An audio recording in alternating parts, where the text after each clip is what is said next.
Hello. I am the original GAZ-21 Volga. I was the first car to carry the Volga name. I was developed in the early 1950s. Volgas were built to last in the harsh climate and rough roads of the Soviet Union, with high ground clearance what gives me a specific high look, contrary to low long sleek look of Western cars of resembling design rugged suspension, strong and forgiving engine, and rust-proofing on a scale unheard of. In the 1950s, the Volga was stylistically in line with the major United States manufacturers of the period, and incorporated such luxury features as the reclining front seat, cigarette lighter, heater, windshield washer and three-way radio.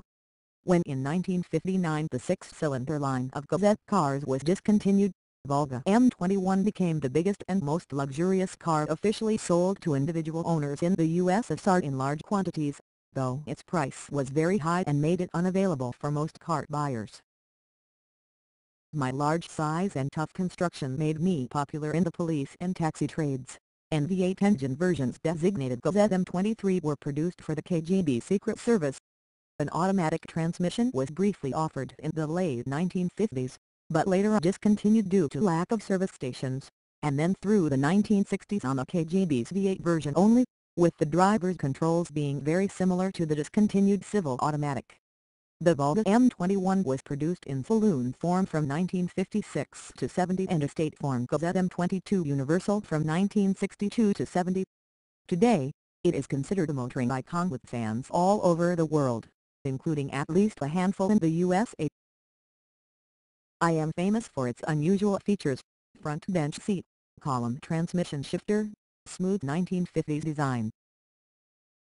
Volga 21 in Russian was produced nearly as long as the Citroën DS in France, and plays the same role in Russian automotive culture, the legend on wheels.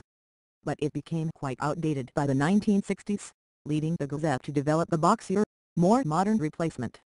In 1970, the 21 platform was discontinued by the GAZ. But, however, till late 70s spare parts were produced by different plants all over the USSR, and some plants were rebuilding 21 cars using spare parts, wrecked and junked cars. In 1988, about 80,000 21 Volgas were registered in the USSR. UAZ 469 all-terrain vehicle uses a breed of GAZ 21A engine, so spare parts never were a big problem.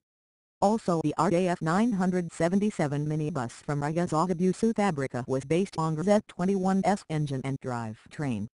A special variant GAZ 23 Volga was produced for Soviet special services only, with 195 kV V8 engine from GAZ 13 Cheka, developing 170 km/h.